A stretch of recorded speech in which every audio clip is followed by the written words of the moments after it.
Hello friends, welcome back once again. Friends, एक बार फिर से आप सभी का स्वागत है। और आज के क्लास में हम लोग देखेंगे संक्रमित रोगों के क्रम में टाइफाइड को, कि वास्तव में टाइफाइड कैसे होता है और इनकी वजह से कौन कौन सी प्रॉब्लम होती है। जानना है कि आप लोगों को आज जानना आपका टाइफाइड के बारे में। ठीक है, तो टाइफाइड वास्तव में एक प्रकार का संक्रमण की वजह से होता है। संक्रमण का मतलब एक व्यक्ति से दूसरे व्यक्ति में बैठेगा, इस वजह से इस रोग को हम लोग कहते हैं संक्रमित रोग। क्या कहते हैं? संक्रमित रोग। और यह जो संक्रमण फैलेगा, यह किससे फैलेगा? तो जीवाणु से फैलेगा। किससे फैलेगा? जीवाणु से।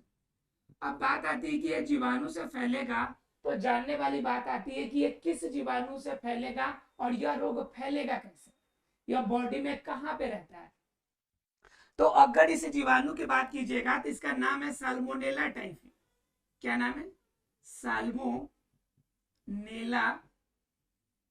टाइफी। साल्मोनेला टाइफी यानी टाइफाइड जिस जीवाणु, जिस सूक्ष्म जीव की वजह से होगा, उसका नाम क्या है? Salmonella typhi. अब ये मनुष्य के शरीर में कहां पाया जाएगा? कोई तो जगह होगी जहां पे पाया जाएगा, जिनके वजह से इस तरह की प्रॉब्लम होगी इसे।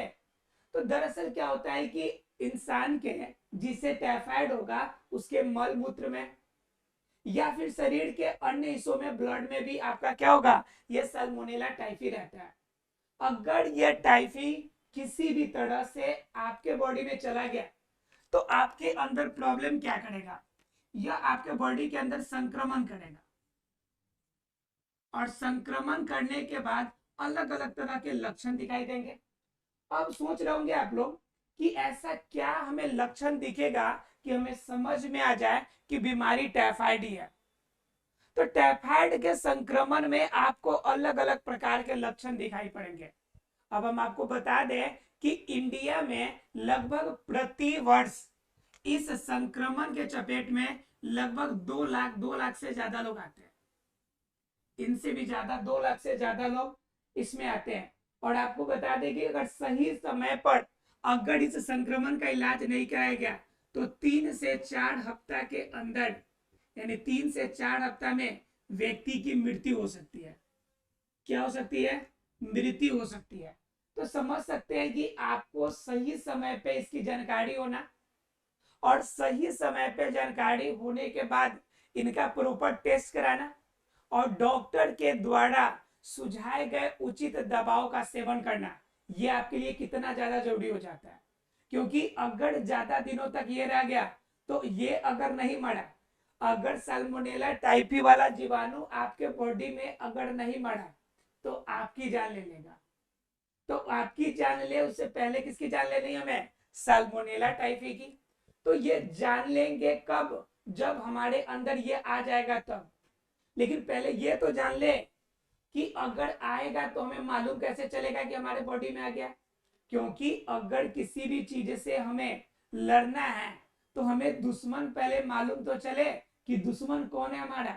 तो यह कंडीशन है कि जब आपको टाइफाइड होगा, तो लक्षण जो दिखाई पड़ेंगे आपको, कौन कौन से लक्षण दिखेंगे आपको? तो पहला लक्षण कि अमाशय में दर्द होगा, अर्थात कि पेट में दर्द महसूस होगा। अमाशय में दर्द, पहला। दूसरा क्या प्रॉब्लम होगी? पहला तो अमाशय में दर्द होना शुरू होगा, फिर उसके बाद क्या? सिर में दर्द। सिर में दर्द होगा, सिर दर्द। तीसरा क्या होगा? जब सिर दर्द होगा तो दिमाग चिड़चिड़ा होगा, मतलब क्या? मानसिक तनाव। मानसिक तनाव। उसके बाद क्या? आपके बॉडी के अंदर फीवर रहेगा। क्या रहेगा? फीवर रहेगा। ये सभी लक्षण आपके बॉडी के अंदर देखने को मिलेगा। बॉडी में जकड़न होगा, कमजोरी महसूस होगी, कुछ भी खाने का मन नहीं करेगा। अमाशय की वजह, दर्द की वजह से आपका क्या होगा? आपको कुछ भी भूख नहीं लगेगा, भूख की कमी हो जाएगी, खाना का टेस्ट गड़बड़ हो जाएगा। तो ये सारे समस्या अगर लक्षण आप में दिख रहे हैं, फीवर लगातार रह रहा है और लगातार बढ़ ही रहा है आपका फीवर, आप कोई भी पैरासीटामोल ले रहे हैं, फीवर डाउन हो जा रहा है, फिर से हो जा रहा है, डाउन हुआ फिर से हो गया, डाउन हुआ फिर से हो गया, तो मतलब क्या कि यह फीवर पैरासीटामोल से कंट्रोल नहीं हो रहा है, इसका मतलब नो डाउट कि यह इसके अंदर जो टाइफाइड है, इनके अंदर जो जीवाणु है वह खतरनाक है, और वो खतरनाक बीमारी कौन सा आपका टाइफाइड है। तो ये संक्रमण इस जीवाणु से होगा सल्मोनेला टाइफी से। अब ये लक्षण दिख रहे हैं तो आपको तुरंत टेस्ट कराना पड़ेगा। डॉक्टर के पास टेस्ट कराने जाइएगा तो इसकी टेस्ट के लिए एक टेस्ट का नाम है विडाल टेस्ट। क्या नाम है आपका? Widal test. ठीक है, यह विडाल टेस्ट किया जाएगा आपका, और विडाल टेस्ट जब होगा तो इस टेस्ट से कंफर्म होगा कि आपको टाइफाइड हुआ है या नहीं हुआ है, टाइफाइड हुआ है या नहीं हुआ है, ये तय कौन करेगा? Widal test. विडाल टेस्ट से कंफर्म करेंगे आप कि आपको क्या होगा कि होगा, यानी कि यह रोग हुआ है या फिर नहीं हुआ है। क्लियर? पहला नंबर बात। दूसरा नंबर बात कि अगर ये रोग हो गया और इसमें टाइफाइड क्लियरफाई हो गया तो इसको कंट्रोल कैसे करेंगे? मान लीजिए प्रॉब्लम हो गया है तो भाई छुटकारा भी तो पाना है। तो इसके लिए क्या करना है आपको कि पहला नंबर तो कोशिश करें कि जो अगर बच्चा हो घर में तो टीका का लगवा ले। आपको रोकना है, रोग हुआ है तो रोग होने के बाद टीका थोड़ा नहीं लगाइएगा, नियंत्रण में टीका लगा सकते हैं। लेकिन आपका अगर रोग हुआ है, रोग हो गया, तो उसको कैसे कंट्रोल करेंगे? तो इसके लिए एंटीबायोटिक दवा आती है। क्या आती है आपकी? एंटीबायोटिक दवा आती है कि आपको प्रतिजैविक वाली दवा लेनी है, हाई क्वालिटी की, जो क्या करेगी? उसको कंट्रोल करेगी, आपकी प्रतिरक्षा शक्ति बढ़ाएगी और इनकी क्षमता जो होगी सल्मोनेला टाइफी की क्षमता घटेगी। तो इसमें मेनली क्या लिया जाता है? एंटीबायोटिक आपको दिया जाता है। ठीक है, एंटीबायोटिक क्या करता है कि बॉडी की प्रतिरक्षा शक्ति बढ़ाएगा ब्लड के अंदर, और ब्लड के अंदर जो सल्मोनेला टाइफी की इशू होगी वह उनकी वजह से आपका रुधिर या अमाशय वाला हिस्सा, उन सभी हिस्सों से सल्मोनेला टाइफी का खात्मा होना शुरू हो जाएगा। इसका एंटीबायोटिक का भी एक डोज होता है। ठीक है, वह डोज आपको लेने पड़ेंगे, लगभग आपको 20 दिन, कम से कम 15 से 20 दिन तक ये दवा कंटिन्यू खाना पड़ेगा। और खाने के बाद क्या होगा? बॉडी के अंदर प्रतिरक्षा शक्ति बढ़ेगी, और जैसे ही पावर ऑफ कैपेसिटी आपकी अपनी जब बननी शुरू होगी तो सल्मोनेला टाइफी भी टॉफी के माध्यम से अपने बॉडी के बाहर निकलना शुरू कर देगा। तो एंटीबायोटिक इसकी मेन दवा हो गई। एंटीबायोटिक के अलावा व्यक्ति को विश्राम देना चाहिए। क्या करना चाहिए? विश्राम देना चाहिए। उसके बाद क्या? भोजन जो भी दे, ताजा और हल्का भोजन दे, ताजा और हल्का भोजन दे। हल्का भोजन का मतलब सुपाच्य, जिसे आसानी से पचाया जा सके। ठीक है, तो ताजा भोजन, हल्का भोजन दे, विश्राम दे प्रॉपर, और एंटीबायोटिक का सेवन करे। कोशिश करे कि जो संक्रमित व्यक्ति है वह औरों से दूर होकर अपनी सेवा कराए। संक्रमित व्यक्ति औरों से दूर रहे, मतलब थोड़ा सा अपना क्या कीजिए, अपने आप को सेफ कीजिए, थोड़ा सा क्वारंटाइन कीजिए, ताकि क्या हो, आपकी वजह से और किसी को प्रॉब्लम ना हो।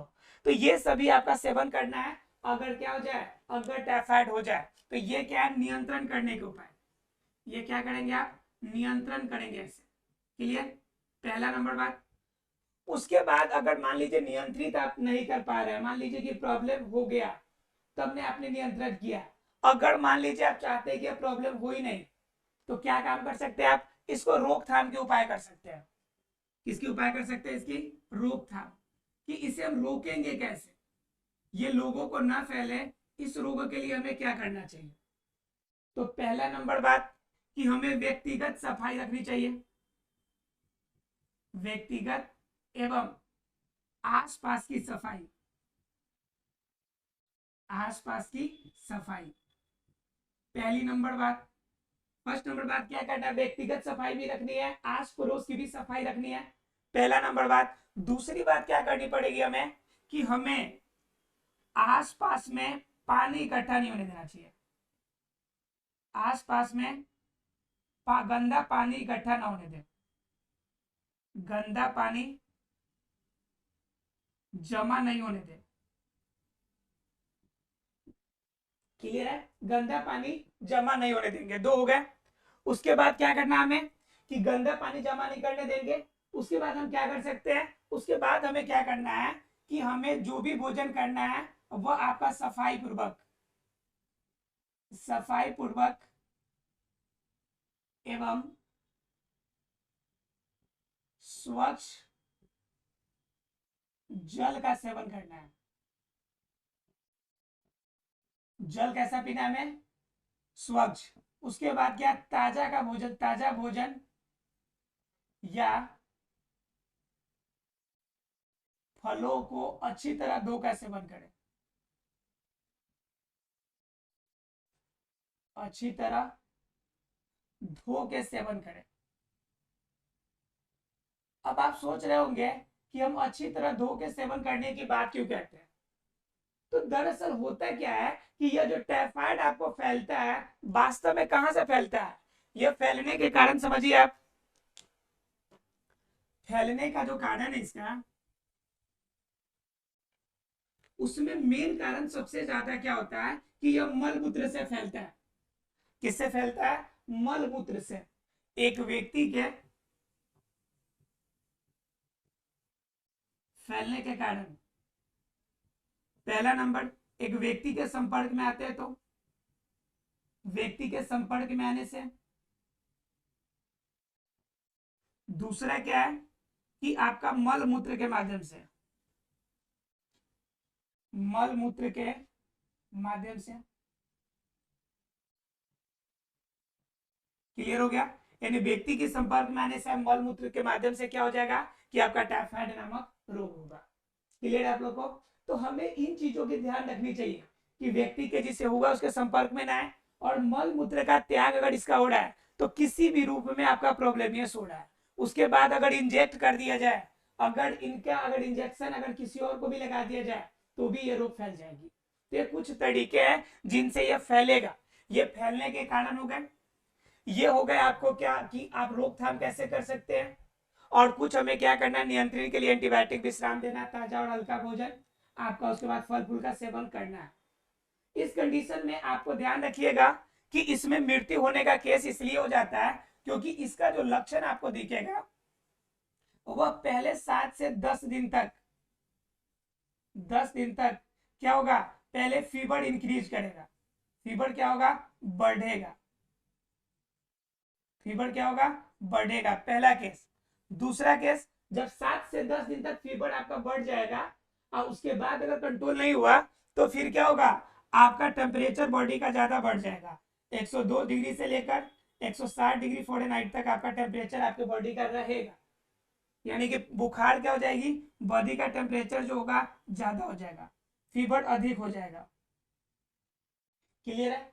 और फीवर अधिक होने के बाद फिर 7 से 10 दिन के अंदर में फिर ये क्या हो जाएगा, कम होगा। उसके बाद आपके बॉडी की शक्ति क्या होगी, वो क्षय हो जाएगी, और हो सकता है कि बॉडी ज्यादा कमजोर हो जाए, तो हो सकता है कि आपकी मृत्यु भी हो जाएगा।